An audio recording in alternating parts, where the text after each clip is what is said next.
ये इस सदी की सबसे बड़ी मानवीय त्रासदी है, जहां पर कि 23 लाख में से अब तो वो संख्या 3 लाख तक पहुंच गई है। उनको हलाक करने का काम, खत्म करने का काम, हत्या करने का काम, घायल करने का काम किया गया। इस समय मुझे लगता है कि हिटलर से भी बड़ा खूंखार अगर कोई तानाशाह या सबसे ज्यादा जिसे कहा जाए दरिंदा जो पैदा हुआ है, उसका नाम बेंजामिन नेतन्याहू है। बेंजामिन नेतन्याहू केवल और केवल भ्रष्टाचार के आरोपों में फंसने के बाद में जेल जाने से बचने के लिए यह युद्ध को चलाने का काम कर रहा है। अभी अगर हिजबुल्लाह के साथ में अगर समझौता करना पड़ा है, पीस अकॉर्ड करना पड़ा है, युद्ध विराम करना पड़ा है, तो मैं इसे इजराइल की सबसे बड़ी हार मानता हूं। वो दिन बहुत ज्यादा दूर है कि जब फिलिस्तीन स्टेट को जो है यूनाइटेड नेशंस को भी रिकॉग्नाइज करके मेंबर स्टेटस उसको देना पड़ेगा। जो लड़ाई खुद वेनेजुएला के लोग लड़ रहे हैं और जो लड़ाई फिलिस्तीनियों द्वारा लड़ी जा रही है, वो एक ही लड़ाई है। जो सबसे ज्यादा पावरफुल देश में आंदोलन चल रहा है वो बेंगलोर में चल रहा है, और उस आंदोलन में सब बिलो 25 ईयर्स 25 साल के नीचे के छात्र छात्राएं हैं। है ना, जो गवर्नमेंट ऑफ इंडिया के जो एस्टेब्लिशमेंट हैं, जहां पर हथियार मैन्युफैक्चर हो रहे हैं, वहां पर भी विरोध करने का काम कर रहे हैं कि जो पूरी दुनिया में इस समय चल रहा है फिलिस्तीनियों के पक्ष में, हम उसकी जानकारी लोगों तक पहुंचाने का काम हम करें।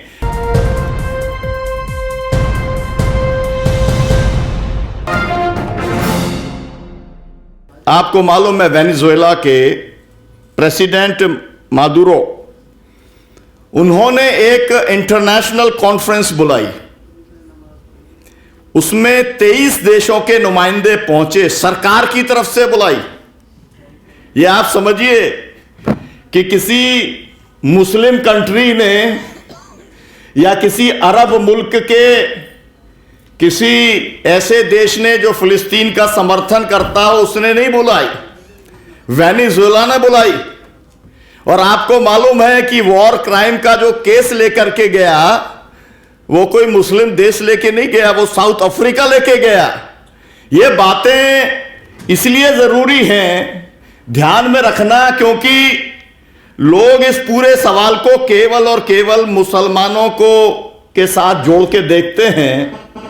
और इसीलिए इस सवाल को जब मैं कई कार्यक्रम किए फिलिस्तीन के एम्बेसडर साहब के साथ, तो वो ये कहते हैं कि ये हमारा कोई रिलीजियस इशू नहीं है, ये धार्मिक सवाल नहीं है।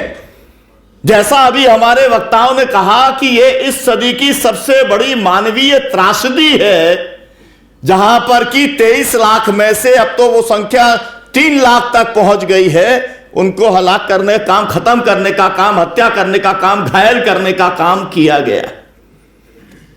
मैं तो चाहता हूं कि कम से कम जो लोग यहां पर बैठे हैं वो जरूर इस बात की कल्पना करें कि आप जहां पर रहते हैं उस जगह के ऊपर बम गिरा दिया जाए, जहां पर आपका बच्चा स्कूल जाता है उस स्कूल के ऊपर बम गिरा दिया जाए, दोनों जगह पर जो लोग घायल होकर अस्पताल में पहुंचे उसके ऊपर बम गिराने का काम कर दिया जाए, जो एम्बुलेंस आती है उसको टारगेट करके उसको भी खत्म कर दिया जाए, जो हॉस्पिटल का डायरेक्टर है उसको भी मार दिया जाए। मुझे लगता है कि दुनिया के अंदर नाम तो सबसे ज्यादा हिटलर का है, लेकिन इस समय मुझे लगता है कि हिटलर से भी बड़ा खूंखार अगर कोई तानाशाह या सबसे ज्यादा जिसे कहा जाए दरिंदा जो पैदा हुआ है, उसका नाम बेंजामिन नेतन्याहू है। यह बात इन्हीं शब्दों में कही जानी चाहिए, क्योंकि हिटलर ने किया था, गैस चैम्बर में एक साथ हजारों लाखों लोगों को खत्म किया। लेकिन यहां पर तो चुन चुन के एक एक आदमी को, जिस तरीके से अस्पतालों को और जिस तरीके से स्कूलों को और एक एक इलाके को खत्म किया जा रहा है, मुझे लगता है कि जो इस समय वारंट निकला है, हमारे देश में तो अडानी के वारंट की चर्चा हो रही है केवल, उपेंद्र साहब, लेकिन पूरी दुनिया में बेंजामिन नेतन्याहू के वारंट की चर्चा हो रही। और उसकी गिरफ्तारी हो, कैद हो, इसकी भी मुहिम पूरी दुनिया के अंदर तमाम सारे मुल्कों के अंदर लोग चलाने का काम कर रहे हैं। हमको उस तरीके का बड़ा समर्थन देश के अंदर नहीं मिला, लेकिन पूरी दुनिया में जो शांति प्रेमी लोग हैं, जो लोकतंत्र प्रेमी लोग हैं, जो लोग फिलिस्तीनियों के नरसंहार के खिलाफ में खड़े हुए हैं, उनके द्वारा लाखों लाख लोगों के मोर्चे अमेरिका और यूरोप के अंदर भी निकालने का काम किया जा रहा है। इतिहास को लोग भूल जाते हैं, लेकिन याद रखना चाहिए कि वियतनाम में अमेरिका ने क्या कुछ किया था। और तमाम सारी किताबें मैंने पढ़ी जिसमें लिखा था कि मतलब एक एक, जिसे कहते हैं मिसाइल से एक एक घर को टारगेट बनाने का काम किया, सब कुछ तहस नहस कर दिया था वियतनाम में। लेकिन क्या हुआ, वियतनाम से लौटना पड़ा। अफगानिस्तान में क्या किया था, वहां से लौटना पड़ा। इराक में क्या किया था, वहां से लौटना पड़ा। और ईरान को आंखें दिखाने का तो काम हो गया, वहां पर हमला हो गया, लेकिन उसके ऊपर उससे आगे बढ़ने की हिम्मत दुनिया के अंदर जो इस समय सबसे ताकतवर धुरी बनी हुई है, अमेरिका, इजराइल और यूरोप के तमाम देशों की, उनकी हिम्मत नहीं पड़ रही है। समय बदल रहा है।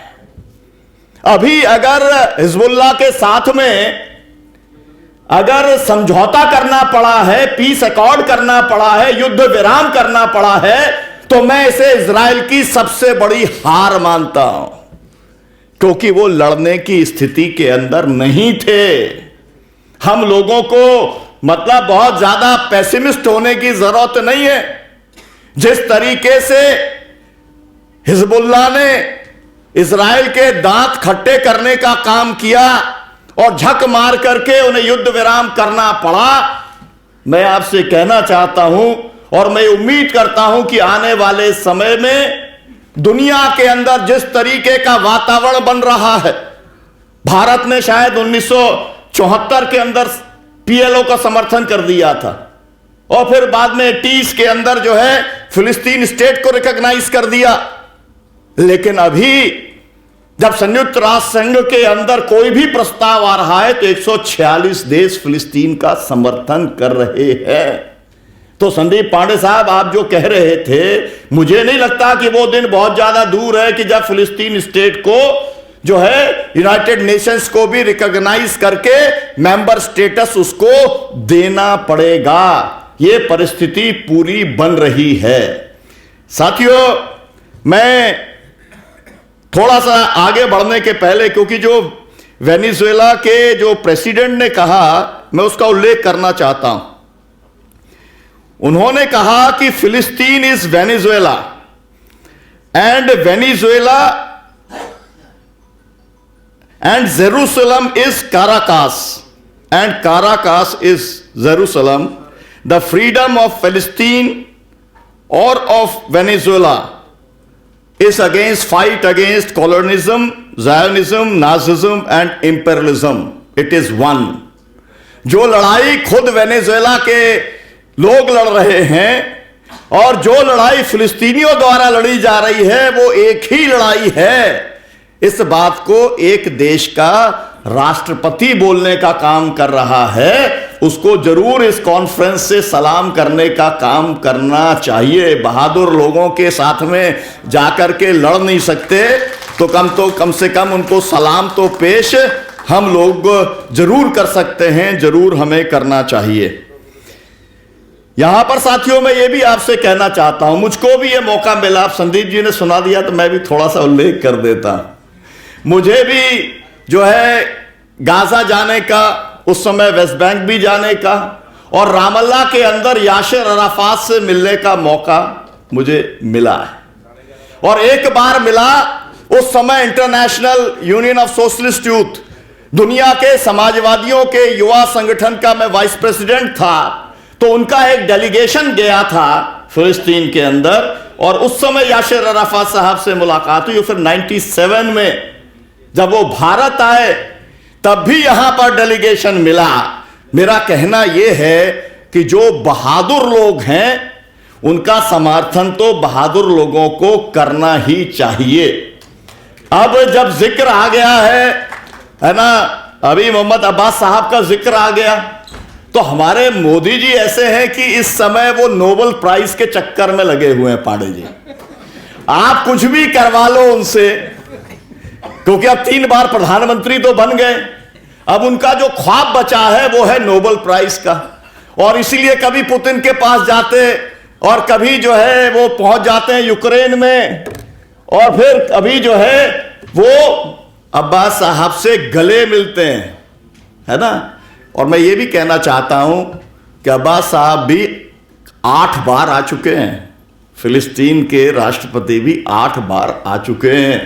और आप अगर आजकल तो गूगल बाबा ही सब बताते हैं, उसमें अगर आप डाल के देखेंगे तो तमाम सारे एक्सचेंजेस जो चलते रहे हैं फिलिस्तीनियों और भारतीयों के बीच में वो जारी हैं। मेरा कहना यह है, इसके बावजूद भी ऐसा कैसे वातावरण बन गया कि लोग कॉन्फ्रेंस नहीं कर सकते। कॉन्फ्रेंस तो यहीं पर हुई है पिछले ही महीने, इसी बगल में हरकिशन सिंह सुरजीत भवन है। पूरे देश के लेफ्ट के लोगों ने और जो सिविल सोसाइटी के लोग हैं उन लोगों ने मिलकर के वहां पर कॉन्फ्रेंस की थी। उसी समय जो है ये हम लोगों का गालिब भवन जो है, गालिब भवन के अंदर एक कॉन्फ्रेंस हुई थी, क्योंकि दोनों के अंदर मैं गया था इसलिए मैं इसका उल्लेख कर रहा हूं। बेंगलोर के अंदर, चेन्नई के अंदर, हैदराबाद के अंदर, भोपाल के अंदर, बहुत छोटे छोटे शहर के अंदर भी कॉन्फ्रेंसेस इस समय देश के अंदर चल रही हैं। यह बात अलग है। हमारे कुछ मित्र बैठे हुए हैं जिनकी सरकार है कर्नाटक में, वो नाराज नहीं होंगे, लेकिन हम लोगों ने कर्नाटक के अंदर जब कार्यक्रम किया तो कर्नाटक के अंदर हमारे को पहले अनुमति दी गई और बाद में अनुमति रद्द कर दी गई, तो एटक के ऑफिस में हमको कॉन्फ्रेंस करनी पड़ी। और आपको मालूम है कर्नाटक के अंदर 54 केस रजिस्टर हैं, केवल और केवल जो झंडा है फिलिस्तीन का उसको लहराने के लिए।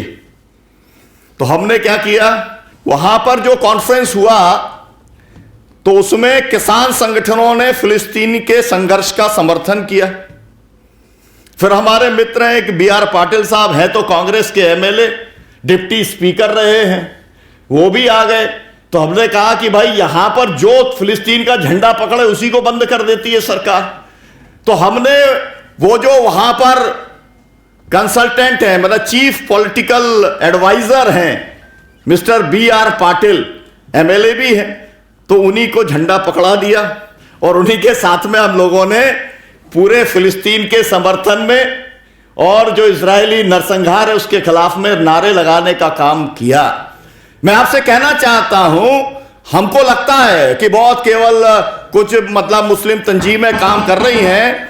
आप ये सोचिए, बेंगलोर के अंदर जो सबसे ज्यादा पावरफुल देश में आंदोलन चल रहा है वो बेंगलोर में चल रहा है, और उस आंदोलन में सब बिलो 25 ईयर्स, 25 साल के नीचे के छात्र छात्राएं हैं। और वो लोग क्या कर रहे हैं, जहां पर यह हथियार बन रहा है बेंगलोर के अंदर, जहां से भेजा जा रहा है वहां प्रदर्शन कर रहे हैं। हम लोग तो प्रस्ताव भी पारित नहीं किया हम लोगों ने, लेकिन वहां पर उन जगहों पर जाकर है ना, जो गवर्नमेंट ऑफ इंडिया के जो एस्टेब्लिशमेंट हैं जहां पर हथियार मैन्युफैक्चर हो रहे हैं वहां पर भी विरोध करने का काम कर रहे हैं। और आपको मालूम है एक फिल्म फेस्टिवल मुंबई में होने वाला था इजराइल का, और एक बिजनेस समिट होने वाला था बेंगलोर। दोनों जगह पर बड़े बड़े प्रोटेस्ट करने का काम युवाओं के द्वारा किया गया है। ये बातें मैं इसलिए कह रहा हूं कि जब मैं नाउमीदी कहीं पर देखता हूं तो मुझे लगता है कि लोगों को समाज की सृजनशीलता के ऊपर कोई भरोसा नहीं है। दुनिया की जितनी बड़ी लड़ाइयां लड़ी गई हैं और जीती गई हैं वो पार्टियों ने नहीं लड़ी हैं, वो जनता ने लड़ी हैं, और जनता ने ही जीतने का काम किया है। और आप इस देश के अंदर भी देख लीजिए, 42 का मूवमेंट देख लीजिए, अंग्रेजों भारत छोड़ो वाला, कांग्रेस के सब लोग तो जेल में चले गए थे। किन लोगों ने लड़ा था उस पूरी लड़ाई को? और उसके बाद में आप 74 की लड़ाई को देखिए, छात्रों ने लड़ा था, है ना। नेतृत्व तो स्वाभाविक तौर पे समाज में जिसका एक्सेप्टेंस होगा, जैसे 74 में जेपी का, लोकनारायण जयप्रकाश नारायण का था, 42 के अंदर डॉक्टर राम मनोहर लोहिया का, या उस समय उषा मेहता या अच्युत पटवर्धन या यूसुफ मेहर अली, उन लोगों का था। लेकिन लड़ाई तो जनता ने लड़ने का काम किया था। तो हम लोग तो केवल इतना ही काम कर सकते हैं कि जो पूरी दुनिया में इस समय चल रहा है फिलिस्तीनियों के पक्ष में, हम उसकी जानकारी लोगों तक पहुंचाने का काम हम करें और लोगों को यह बताने का काम करें कि पूरी दुनिया के अंदर जो लोग शांति को पसंद करते हैं, सौहार्द को पसंद करते हैं, लोकतंत्र को पसंद करते हैं, वो सब लोग फिलिस्तीन के और फिलिस्तीनियों के साथ में खड़े हुए हैं। मैं ये मान करके चलता हूं कि अब बहुत ज्यादा समय नहीं लगेगा जब आपको युद्ध विराम की खबर आपको सुनने मिलेगी, क्योंकि अंदर से बहुत जबरदस्त विरोध पैदा हो गया है। और यह भी लोगों को मालूम है, जो लोग वहां की पॉलिटिक्स को जानते हैं, फॉलो करते हैं इजराइल की, उन्हें मालूम है कि बेंजामिन नेतन्याहू केवल और केवल भ्रष्टाचार के आरोपों में फंसने के बाद में जेल जाने से बचने के लिए यह युद्ध को चलाने का काम कर रहा है। यह सब लोग जानते हैं। और वहां पर जैसे पाकिस्तान में अगर किसी पार्टी को जिंदा रहना है तो उसे कश्मीर की बात करती रहनी पड़ती है, भले ही कुछ हो या ना हो। ऐसे ही मामला वहां पर भी है। और आपने अभी अमेरिका का पूरा चुनाव देख लिया। अमेरिका के चुनाव में डेमोक्रेटिक पार्टी के हारने का, जो बाइडेन के हारने का एक बड़ा कारण और मुख्य कारण फिलिस्तीन के अंदर जो कुछ हुआ उसमें इजरायलियों का साथ देना है। और इसीलिए डेमोक्रेट्स चाहते हैं कि जब सत्ता का ट्रांसफर हो उसके पहले पहले मामला बन जाए, पहले पहले युद्ध विराम हो जाए। और ट्रंप भी ये चाहते हैं कि ये सब मैं जब से सत्ता संभालूं, क्योंकि दोनों ने कमिटमेंट किया हुआ है कि वो लोग सीज फायर करने का काम करेंगे। भले ही पूरा रसद वो ही देते हो, पूरे की पूरी लड़ाई जो है वो लड़ने का काम अमेरिका के पैसे से ही और उसके हथियारों से ही हो रहा हो, लेकिन अमेरिका की पॉलिटिक्स का भी ये दबाव है कि झक मार करके युद्ध विराम करना होगा। मुझे लगता है कि ये जो कॉलोनियल ऑक्यूपेशन है, इस पूरी लड़ाई को हम लोग मजहबी लड़ाई की जगह पर, जिस तरीके से हम लोगों ने, हम कॉलोनी थे, हम उपनिवेश थे, हमने अपने आप को आजाद करने का काम किया था और उस लड़ाई में पूरी दुनिया ने हमारा साथ दिया था, तो उसी तरीके से पूरी दुनिया के लोगों को कॉलोनियलिज्म के खिलाफ में, एक ये जो साम्राज्यवाद है इसके खिलाफ में, या ये कहा जाए कि जो इलीगल लैंड ग्रैब है, क्योंकि हम लोग तो किसानों में काम करते हैं और भू अधिग्रहण को लेकर ही दिन रात लगे रहते हैं, है ना। तो इससे बड़ा भू अधिग्रहण जबरदस्ती फोर्सफुली तो दुनिया के अंदर कहीं पर हुआ ही नहीं है। और जिस तरीके से साउथ अफ्रीका के अंदर अपार्थाइड के खिलाफ में पूरी दुनिया इकट्ठी हुई, वैसे मुझे लगता है कि ये जो अपार्थाइड है इसके खिलाफ भी गोलबंदी करने की हम लोगों को जरूरत है।